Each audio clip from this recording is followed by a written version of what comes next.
We still need Duncan. Duncan's not here. Hey? Not here.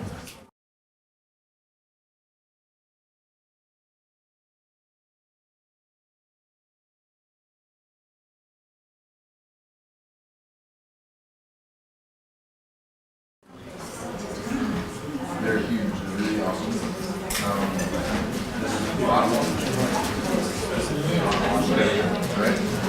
Well, hello everyone, and welcome to our seminar. We're going to make a start right away because the event is being live streamed and we've got other participants online. So as not to keep them waiting, we'd be grateful if you could take your seats and start. A very warm welcome to all of you here at IDS in the UK, and a very warm welcome as well to our online viewers who are watching us via the web stream.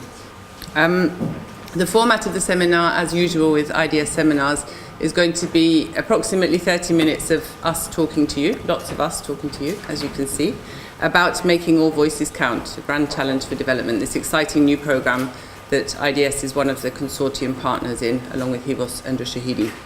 So we'll take about 30 minutes to make brief presentations about different aspects of the programme. And first of all, we'll have speaking Marjan, Besuijen, who works for Hivos and is our programme director.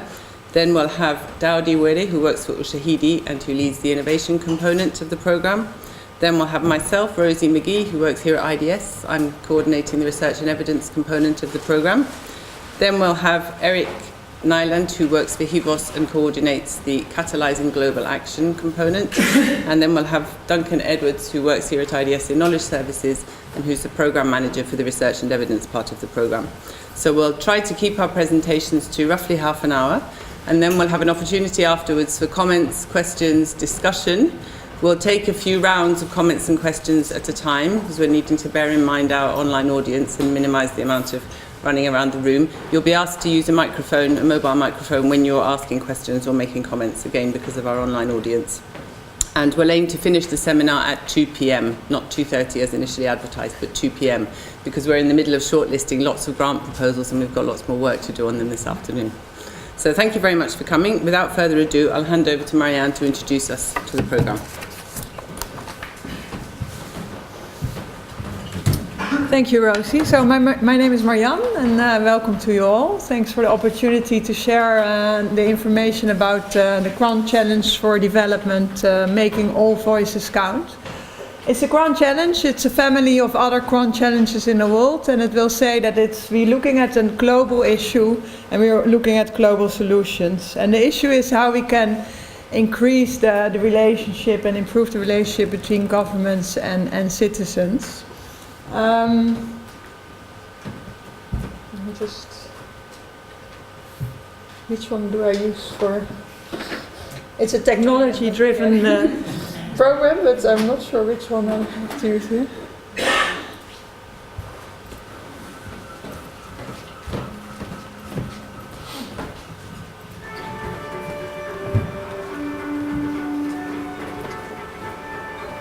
We start with a little movie explaining the program. Every day, solvable problems go unsolved. Because governments aren't transparent, accessible, accountable. Are we going to give it a retry, or? I'm really sorry, we just tested it as usual. But.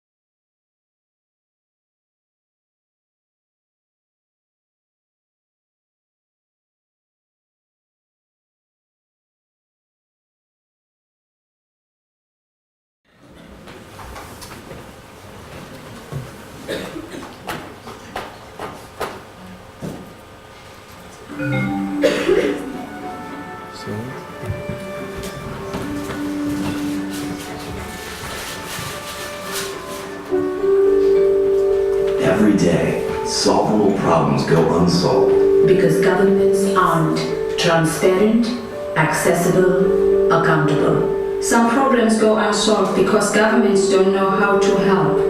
Or because they just don't want to. Every day, citizens' needs are ignored, Overlooked. Unheard. When this happens, the link between citizens and their governments grows weaker. Representation is fractured. Progress is stunted. But there is a movement. It's growing. It's about opening government. It's about responding to citizens. It is about using technology and innovation to find new ways for governments to respond to your needs Efficiently, effectively, fairly. It's happening all around us. it's changing how people and governments engage.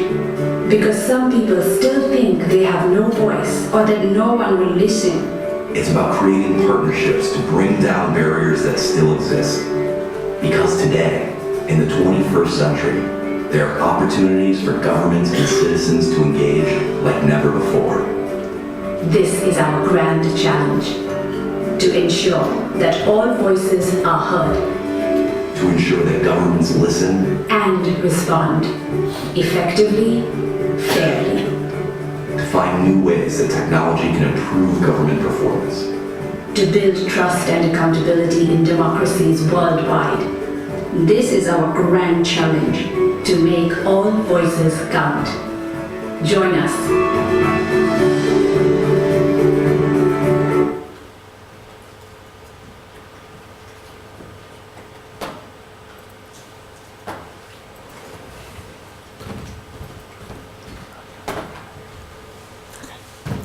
All right, I think this little movie shows very much what we are looking for. We are looking for global solutions to enhance the relationship between citizens and governments.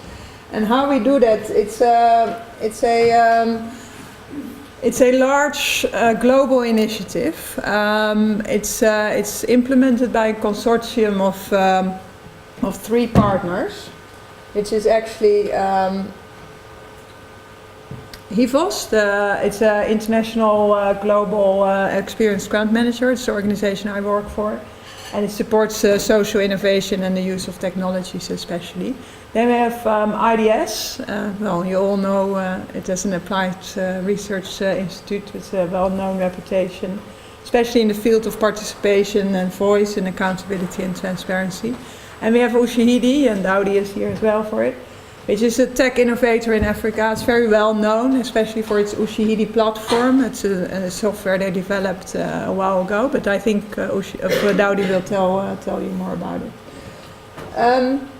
If you look at the Grand Challenge, it's based on a set of assumptions that or a set of problems that we want to address. So the assumptions are that citizens lack meaningful opportunities to engage with their governments. The assumption is that citizens lack incentives. Why would you engage with your government if there's no responsive governance or if there's a distrusted relationship? It has the assumption that governments lack incentives to respond to citizens' opinions, and they lack ability to translate citizens' feedback into concrete actions. So these are 4 important elements of the theory of change, of making all voices count, that where the program is based on. What we have added to that is that if you look at the citizen-government relationship, it's not a one-sided relationship. It's embedded very much in political processes. So that's something that we added to the theory of change of making all voices count, and something that we will want to address in the program as well. Citizens, in generally, when you talk about in the field of citizen-government relationship, it's often talked about citizens as if it's one group, it's a homogeneous group, and of course, as we all know, it's not. So it's something we also have to implemented in our program. I mean, we've done that, and I think we will talk about it a bit more also in the research and evidence component of the program. It's also that the innovations we're talking about with making all voices count, that it has to be based in people's reality. And especially when you look at tech solutions, it often holds the risk of being isolated developments or isolated innovations, and almost being developed away from the end user or away of the groups you use. So within Making All Voice Count, we also try to really focus on the fact that when you come with innovations, when you come with solutions, they have to be embedded in the day-to-day reality of the groups you're focusing on. So the main elements of Making All Voices Count is that we focus on 4 areas. So one is we focus on innovation. How can we stimulate as much as possible innovative solutions looking at improving the relationship between governments and citizens? The other one is, if we have proven concepts, if we have a pilot that worked well, if we have a solution that worked well, can we support it to scale up? So can we support it from one context to the other, or can we support it to widen the approach as well? So if you have a solution that works in education, is it possible to also, for example, implement it in the health sector? What is really nice, I think, and one of the unique things of Making All Voice Count is the fact that we have a dedicated component looking at research and evidence. So everything we do hopefully will contribute to building the evidence in this field. Especially when you work in a very young field around transparency and accountability and the use of innovation and the use of technologies. It's not a long track record in a large evidence-based yet. So I think we are really happy with the fact that we have dedicated resources and a very good consortium partner as well to really build on the evidence over the coming 4 years. And lastly, as also the movie a little bit showed, it's all about also increasing the attention around this challenge we are talking about today. So we want to motivate people to think about solutions, to think about the issue, and to really participate in this grand challenge. We do it by 3 activities basically. So we have a grant-making mechanism. It's a relatively large fund. We have 47 million US dollars, and we can disperse it through the different windows. So we can invest in solutions for innovation. We can do it on the scaling, and as well on research and evidence. The different elements, we'll talk about it a bit more.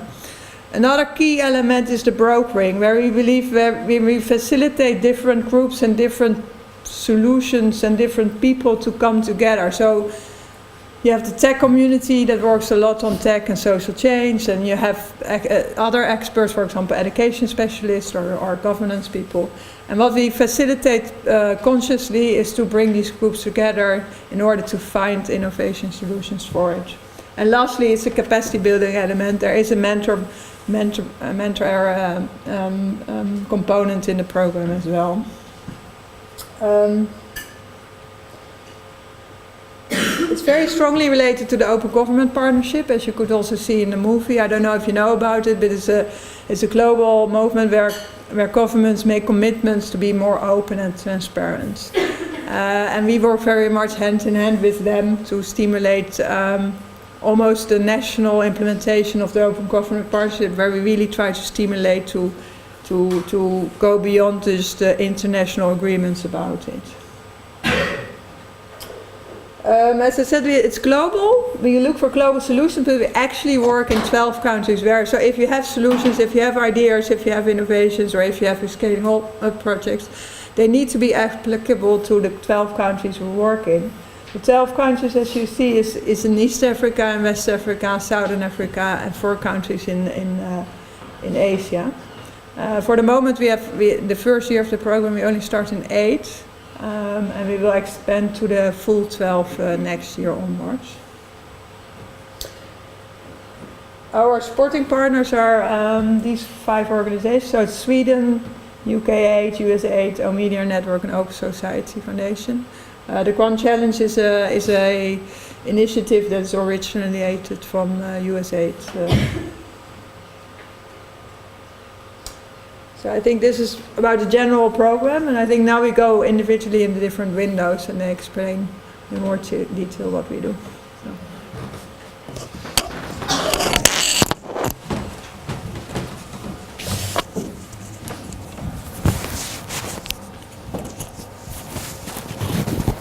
Good afternoon. Good afternoon. I always thought academics and students like to talk a lot. So let me ask you guys a question. What's the best experience you've had with your government this year? Anybody? The best experience you've had with your government this year? There must be one person that had a good experience with their government this year. No? I can share mine. I needed to get a visa pretty urgently, and I went through the whole visa application process, and when I got to the embassy, I found out that my passport was too full, and they didn't have enough space to give me a visa. So I went over to Passport Control Nairobi, in one of the most notorious ministries that we have, and 24 hours later, I had my new passport. I just went and I explained what I had, the situation. No one asked me for a bribe, no one asked me for anything. They just said, okay, this sounds like a valid reason, and I got a new passport in less than 24 hours. It's something that usually takes 3 to 4 weeks to happen. So I've had a good experience with government this year. And the more we've been thinking about making all voices count, we want to try and make these experiences the norm rather than the exception. So the next time I come here and I ask you that question, all your hands will come up. So when we think about democracy, the best definition I have is, democracy is government by discussion. I love that definition because it implies that everybody in that conversation has got something to say, and that what they have to say is worth listening to. You don't have a discussion with someone you don't think is worth listening to, even if you don't agree with them completely.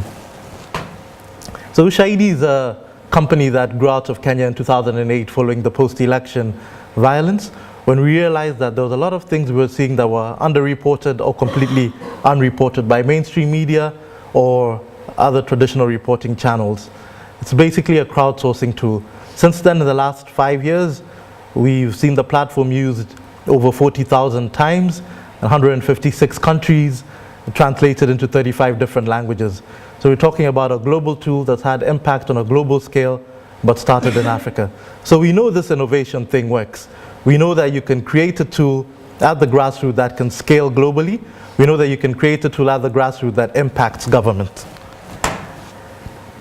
But we're not one of the usual suspects. Companies like Ushahidi, like Hivos, like Ideas aren't usually chosen to run grand challenges. And the reason that I'm here in front of you today kind of indicates that it's not business as usual. That we want, those radical outlier, those disruptive ideas that can really connect people to their government. But being academics, I know you like definitions. So this is what we mean when we talk about innovation, the process by which inventions are produced, new ideas, new technologies, new processes, or new ways of doing things with tools that have been there before. I know you want to hear, what is technology, and you'll be pleased to hear that we interpret technology very broadly, as this quote shows. If science is the process of generating knowledge, then technology is the application of that scientific knowledge, whether social sciences or natural sciences. So that's what we're talking about when we say we're looking for innovations that have some sort of technological bent. In terms of specific activities that the innovation component will do, we're giving out grants. We have money that we can give out to people who are doing cool things, which is very cool for us.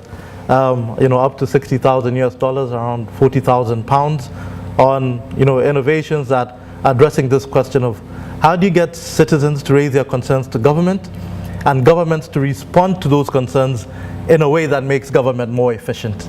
We have a lot of innovations where that work on citizens raising their voices to government, but it really takes, a lot of thoughts, a lot of, disruptive thinking to think, how do I get government to respond to those citizens in a way that leaves government more efficient?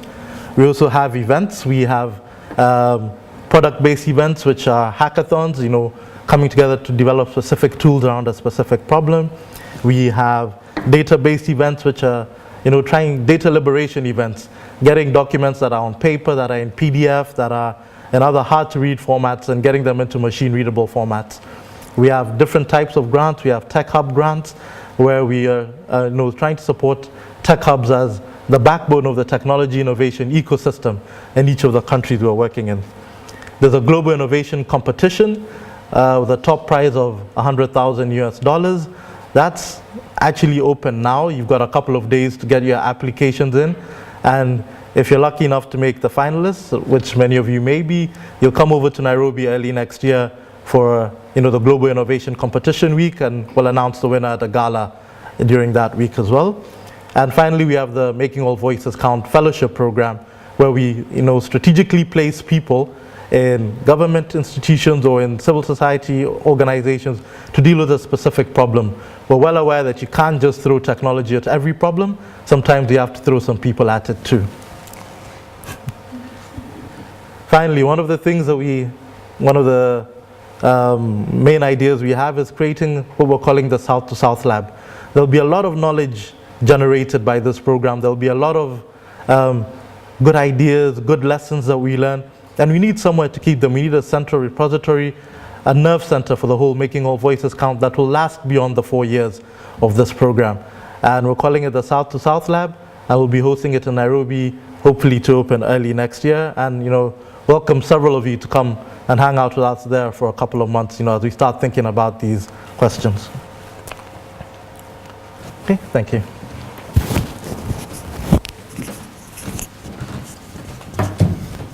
Thank you, Daudi. It's a hard act to follow, but I'll try. So I'm going to talk about the research and evidence component of the programme, which is the part that we're hosting here at IDS, and there are some colleagues in the room who are involved. The exciting thing about having this component within the programme is that we had done a lot of work here before about accountability and transparency initiatives, trying to answer the big question of, are they making a difference? And the big obstacle to answering that question was that there simply wasn't enough of an evidence base, or there wasn't an evidence base that was kind of even enough. It was very patchy, it was isolated examples in isolated places. And what we're trying to do with a big, well-funded research and evidence component in the programme is to try to make good that gap where the evidence base should be.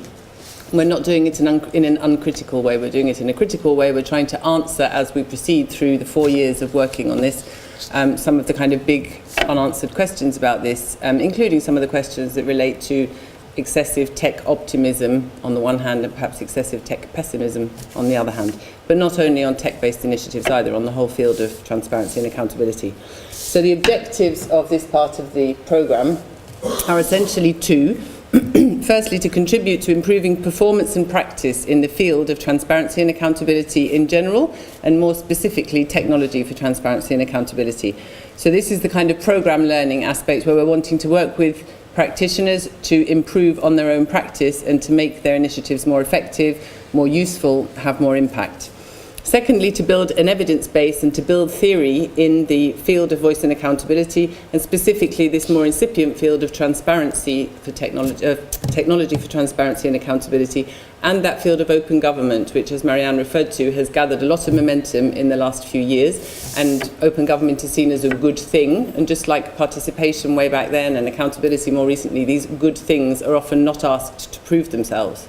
And what we're trying to do with this is to ask some of those evidence questions about these incipient new fields as soon as they kind of come centre stage, and start looking at their theories of change and how do they do what they say they'll do, and do they do what they say they'll do.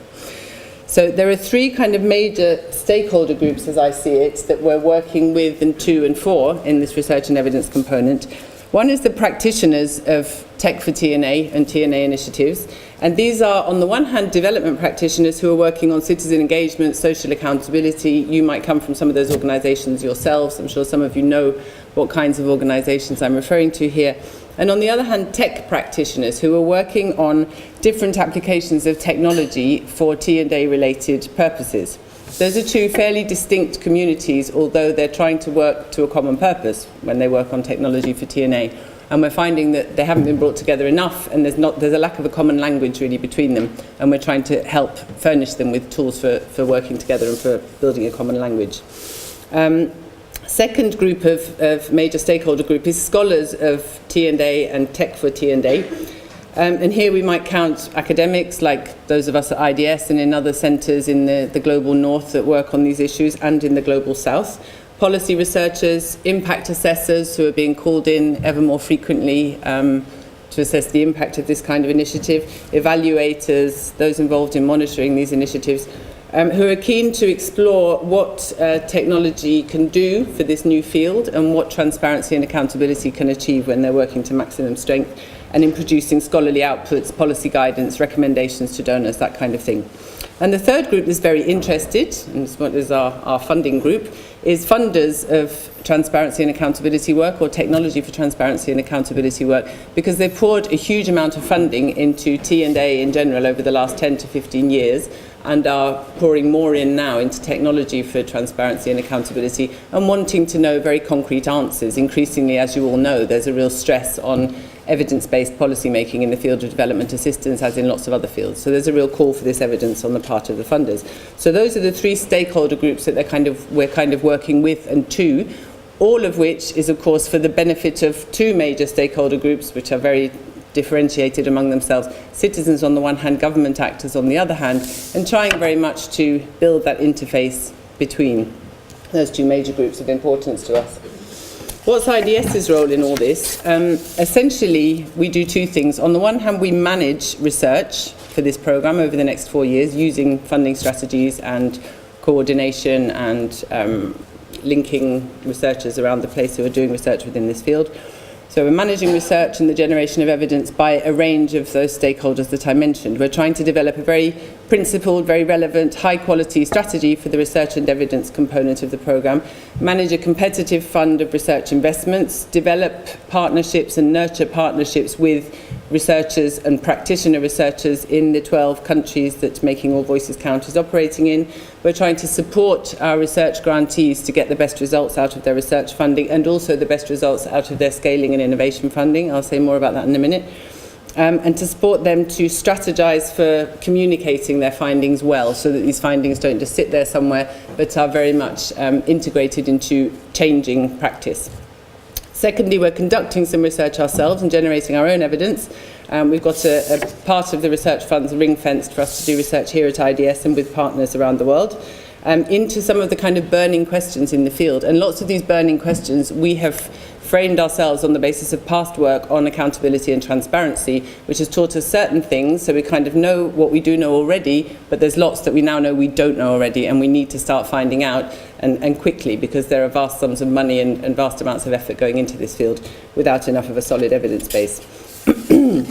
So over the 4 years of the programme, which started in June this year, in the research and evidence component, we're basically doing two lots of activities. We're funding research, so we've just closed an open call for research proposals, along with innovation and scaling proposals that was open from September to November, and we're just sitting yesterday and today shortlisting the proposals that we're planning to fund there. On average, we'll be funding 5 research and evidence grants per year, up to about £55,000 per grant. On the other hand, we've ring-fenced a lot of the research funding for MAVC, Making All Voices Count partners, so grantees that receive funding from the innovations component or from the scaling component, which Erik will talk about in a minute, and where we can see that there's an opportunity to build a research component into their project or their initiative. So we're deliberately trying here to foster practitioner learning and a form of very, very applied, in some cases action research, action learning within their own projects in order to get better results out of their projects, as well as contribute to this very kind of multi-layered, multifaceted evidence base that we're hoping to build up. And thirdly, we have some IDS research funds for us to conduct research here at IDS according to kind of key prioritised burning research questions. Secondly, there's this kind of role of brokering learning, which Marjan already referred to, where we see our kind of convening role as very important in this. We have the privilege of working on this from IDS, which has a very good, strong convening capacity, but we also have our other consortium partners to help in this with their different networks and outreach. And there are also a range of other programs in the T&A field and the Tech for T&A field, which we're linked to and which we're hoping to use, but basically brokering learning between all of the actors interested in this, who, as I mentioned, sometimes kind of come from different tribes and speak quite different languages and come with some quite different preconceptions to the work in this field. And we're doing this partly through working very carefully on research uptake and making sure that all of the research and evidence that we develop does have kind of direct opportunities to feed into change, whether it's change in policy or change in practice. and also through running annual learning events and an annual summer school. The first of the annual learning events is coming up in March in Nairobi, so we're all going to march in Nairobi, not just the innovators with their gala.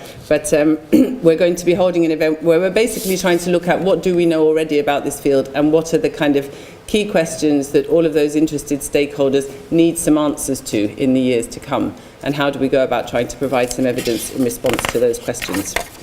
I'm going to just give you a taste of a couple of the proposals that we have been looking at in our shortlisting meeting yesterday and today, to give you an idea of the sorts of exciting research and evidence proposals that are being generated in response to our open call.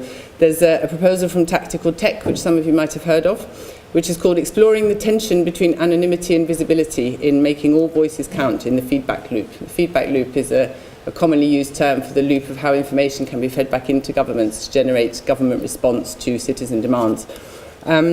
This piece of research will be conducted in contexts in South Africa and Nigeria, in social contexts where open data and data-driven political participation can have consequences which are perhaps not altogether happy consequences, not the kind of good thing type consequences. We've learned already quite a lot just in the past year about state surveillance in the global north, and it's made lots of us wonder about this field of technology and about openness and about whether it's all as good as it says it is.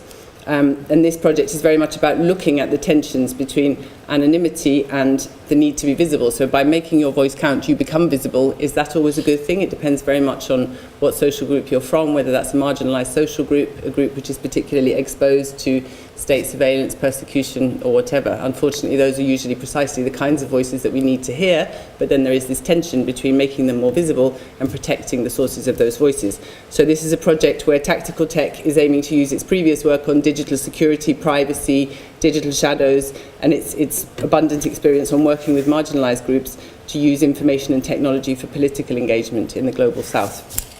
It looks very exciting. And a second example, which has been submitted by the Health and Human Rights Programme from the University of Cape Town in South Africa, which is coming from a context of very strong prejudice and marginalisation against lesbians, gays, bisexual and transvestite people, who, when they complain about health services, and they have reason to complain often about health services, as lots of people in South Africa do, but as marginalised groups in South African society particularly do, as service users, they're often reluctant to complain about poor service and about the denial of their rights to health services, out of fear that their future care might be jeopardised by their complaints. So this is a pilot project which would provide evidence of the prevalence of LGBT health rights violations in 3 provinces of South Africa, and will contribute to an initiative in the Department of Health in the South African government of building a sustainable, accessible mobile technology system where the needs of vulnerable groups can be better taken care of. So again, a very exciting proposal, which I think is kind of emblematic of lots of the things that we're trying to do in this programme. So that's all on research and evidence. I'll hand over to Erik to talk about scaling and catalysing global action.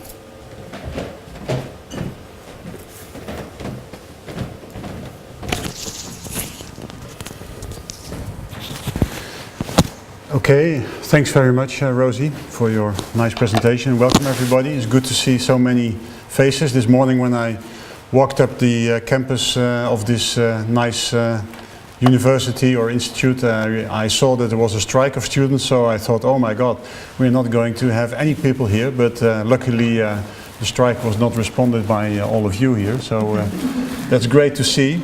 My name is Erik. Normally I'm very much in favor of citizen action, but I'm happy to see a lot of students here in this room.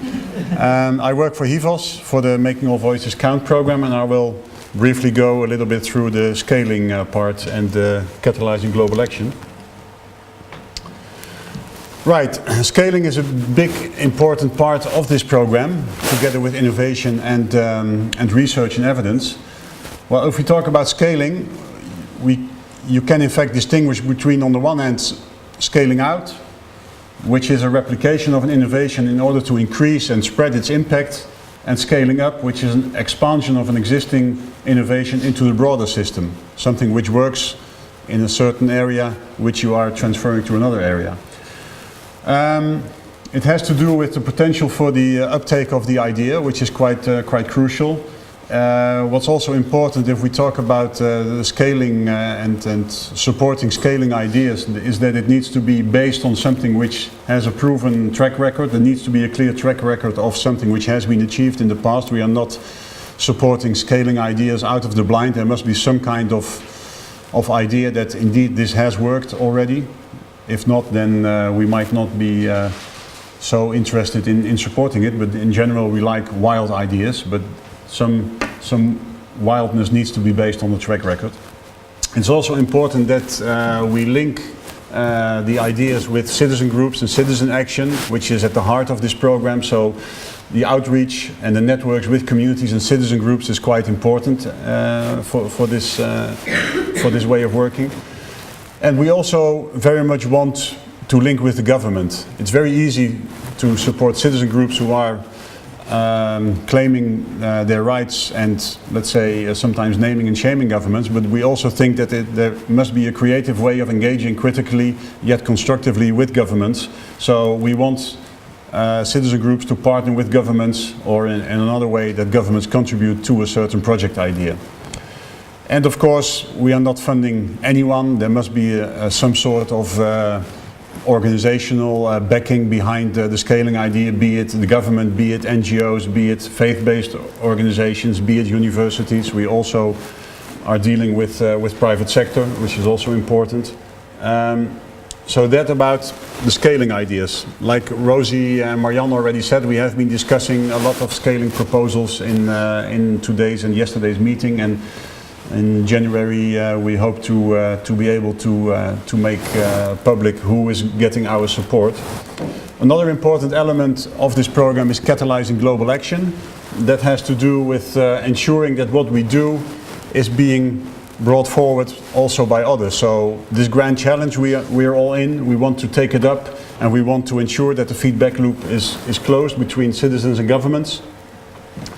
How do we do this? Well, basically we have three elements for that. One is we want to influence policy and practice via debates, seminars, online learning, etc., which is quite an important part of the program. We don't want to be a simple, let's say, program which is supporting ideas. We also want to be an actor in the whole debates, and also the link between research and practice is very important in this aspect. We also want to reach out to other players who are out there, so we want to involve other people. We want to have as much presence at the moments and platforms where we think it is necessary, and we want to work very much with knowledge mobilization. IDS will play a crucial role in that respect also. Duncan will undoubtedly tell a little bit more about that. So our program will shape the debates, or will help to shape the debates, maybe one needs to say a bit more mildly, bring global attention to the issue and stimulate solutions to be tested and implemented. Well, knowledge management and learning processes, I think that's also at the heart of a lot of you here in the room, here at IDS, is crucial and critical to the success of our program. So we want to have an innovative, iterative approach, not a one-way flow, but a two-way flow for all the activities we support in. We want to build in processes for reflection and learning, and we want to help shape future activities, evolve, influence and impact. And then one of the big assumptions of our program is, but there's much to be said about this, and I want to challenge you also to react to this: better informed citizens will eventually lead to better governments. Well, that's a very simple statement. There's much more to it than that. Oh, this is, I think, Duncan's part already where I'm entering in. So sorry, Duncan, to enter your sphere already, but this is a nice bridge, I think, to hand over to you, because you're the designer of this beautiful, yeah, okay. Yeah, thank you. Brilliant, thanks, Erik. So yeah, I've drawn some pictures. Essentially, we've heard from the different components from making all voices count, and I just wanted to illustrate how they all fit together, because essentially, if you're talking about innovation, you know, how does that link into something scaling, and how does research evidence support that? So, kind of thinking about innovation, you need to kind of think about how you can best foster an environment that is conducive to innovation. So essentially the whole programme is built to foster and bring together people. How can you bring people from different disciplines, different sectors together to bring their perspectives to looking at and creating new ideas to deal with these difficult problems. So how much time have I got, by the way? 4 minutes, right, okay. Okay, so in terms of this diagram, essentially there'll be lots of learning processes that will be bringing kind of case studies into the research and evidence. There'll be learning coming from all throughout the components, and as Erik mentioned, it's a kind of iterative, cyclical approach.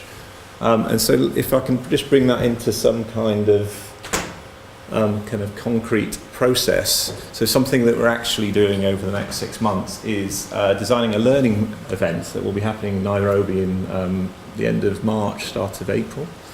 And what we're aiming to do there is to bring together different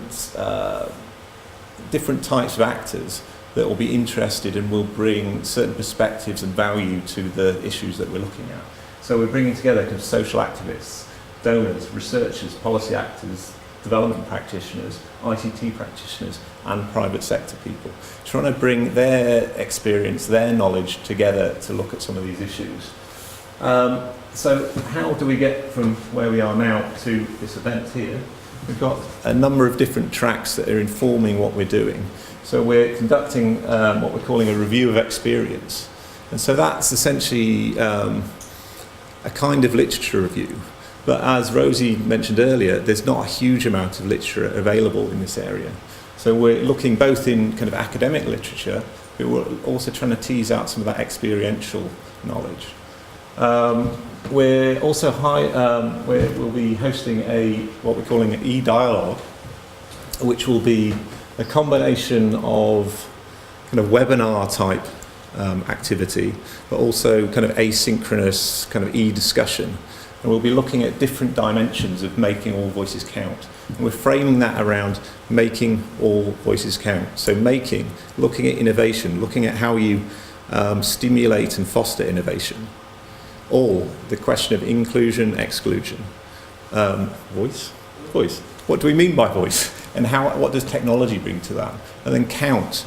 How do you actually get governments to respond? And so we'll be hosting a week-long e-dialogue process, which will then feed back into our review of experience. And then that will eventually influence the agenda and how we actually structure our March event. So we're hoping that actually that event that we have here responds to the needs, the demands of the people we hope to engage. So does that give us enough? Brilliant. Thank you very much.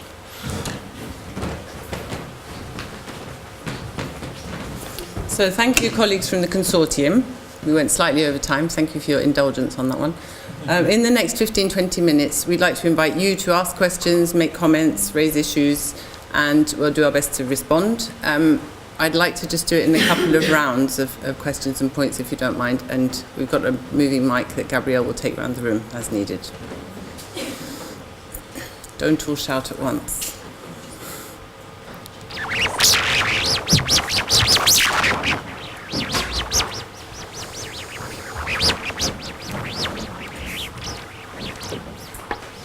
For the 12 countries where making all voices count is currently working, I'm just wondering if you have any criteria for choosing those countries. Can we have any other?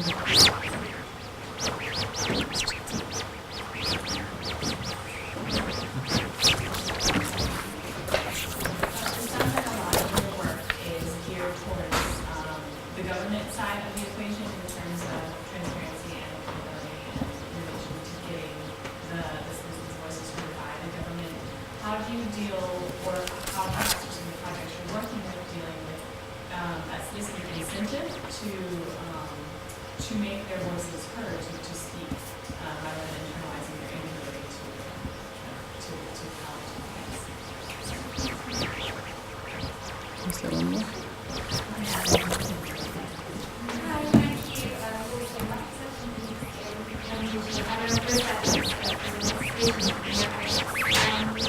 I'm interested in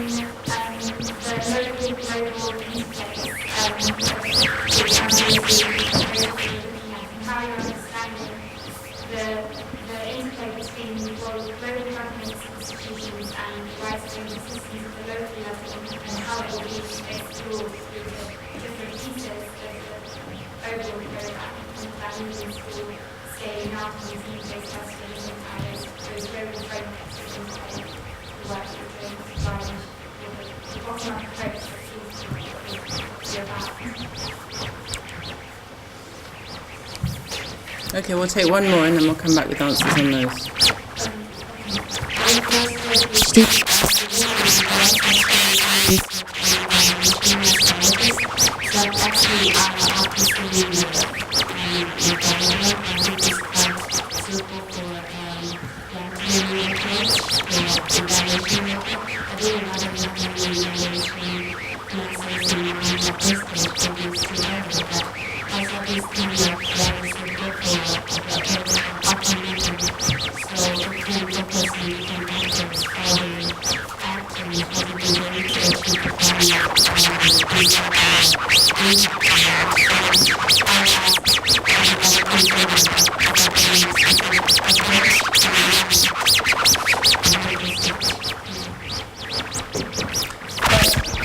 Posed to some hard ones as well as some easy ones.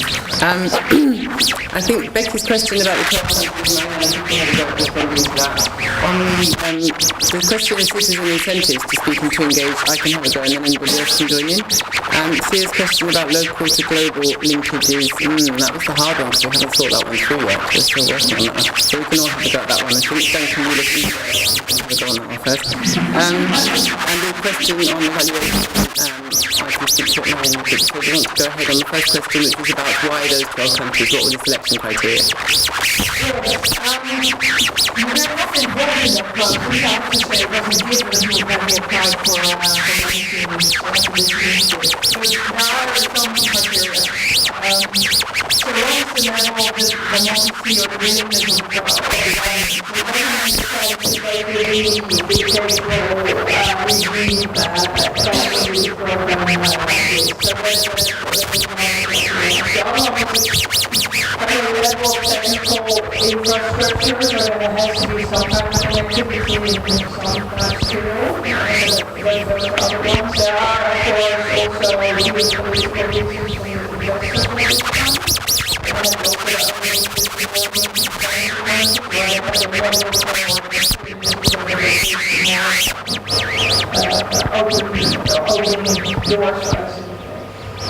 I haven't seen many of them, there is not a long time specific list of people, but I think there's a lot of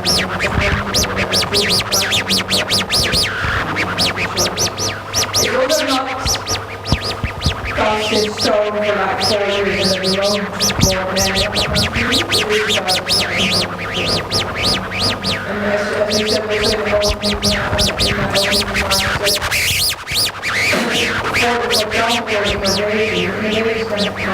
innovation is going to come from sustainable future. So,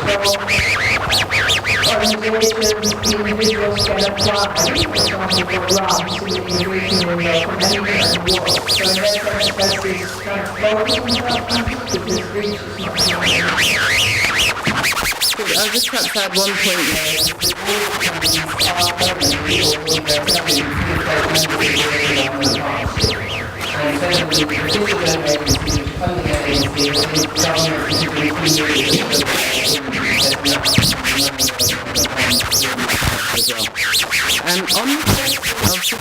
incentive to speak, it's a really interesting, important question. What is the incentive to citizens to raise their voices? And I think this is why evidence was felt to be flagging in this area, partly, that there wasn't enough evidence to citizens themselves that there was any point in them making the time investment and the effort investment and sometimes taking the considerable risks that are involved in expressing voice when you don't get any obvious results in terms of direct responsiveness or good outcomes from your effort.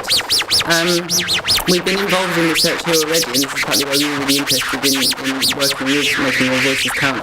And the question of the huge range of assumptions which are made around these supposed users in transparency and accountability initiatives in general, and even more so, I would argue, in technology for transparency and accountability initiatives. All of these initiatives rest absolutely crucially on certain behaviours happening among users. And very, very, very few of the initiatives that have happened to date have looked into who those assumed users are, what their lives are like, whether this initiative kind of slots neatly into their normal daily habits and practices, or whether it's something completely alien and outside of their normal arenas altogether.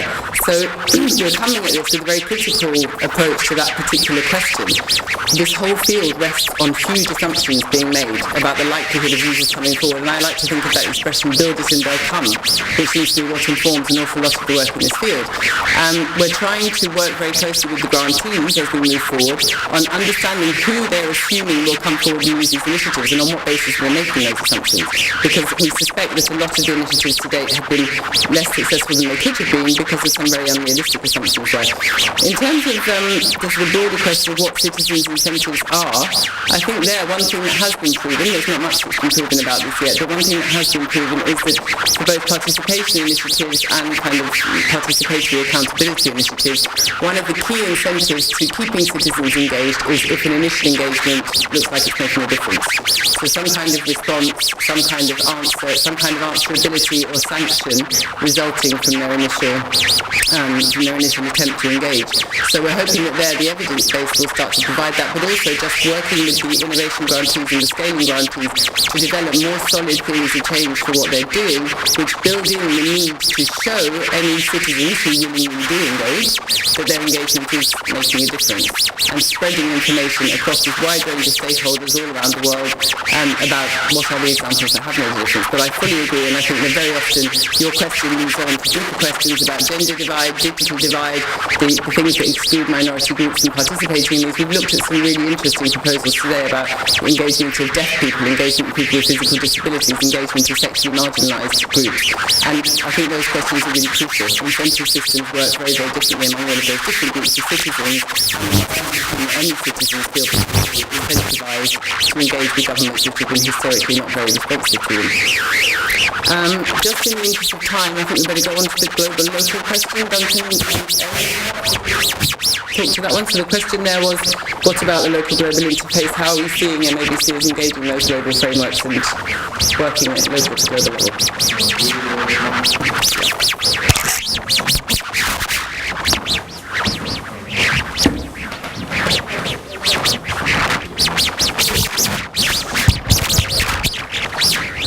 I think one part of that answer is our existing links that we have into places like the we have quite tight link with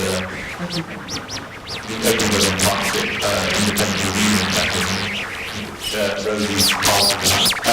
I think other areas that working with existing programs, processes that exist, we're program working like big I think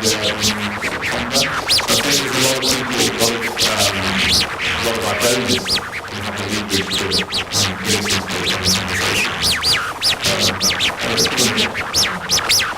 I think it's also actually the need to make more It is. We actually focusing so much also on the local level, also given the plant science, for example, etc. So I do think we are interacting with those global initiatives and global frameworks. Will we also today part of our evaluation, are they talking about this global initiative? I think that is also where we want to be.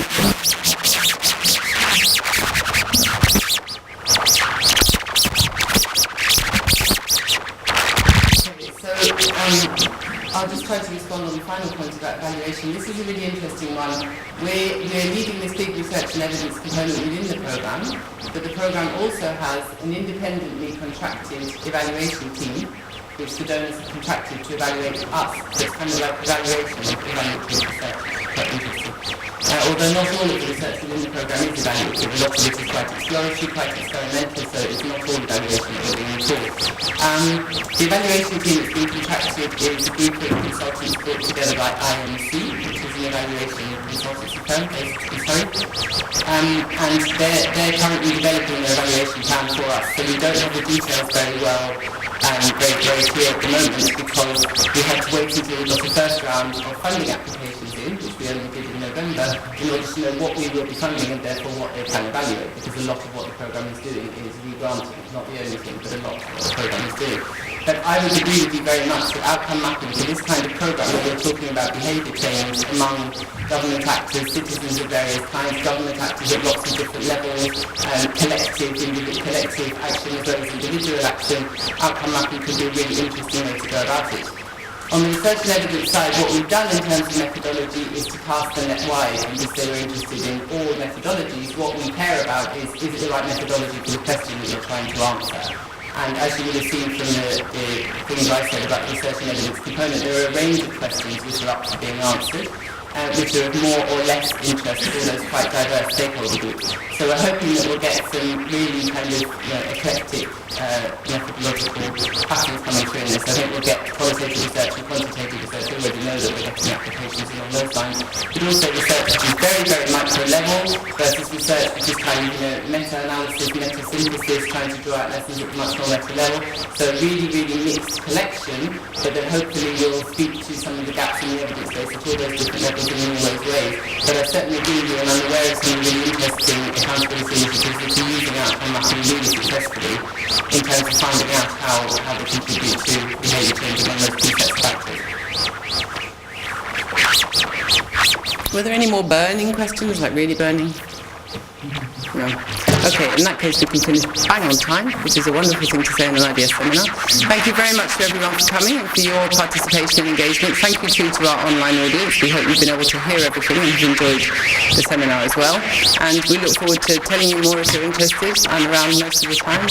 You'll be seeing things in the IDS newsletter periodically, and you can sign up to receive the Making Your Voices Count newsletter via the Making Your Voices Count website if you want to, which the address is there. And we're glad if you're interested, and we look forward to engaging with you more on the topic if you're interested enough. Thanks very much.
1 2 1 2 1 2 1 2 1 2 1 2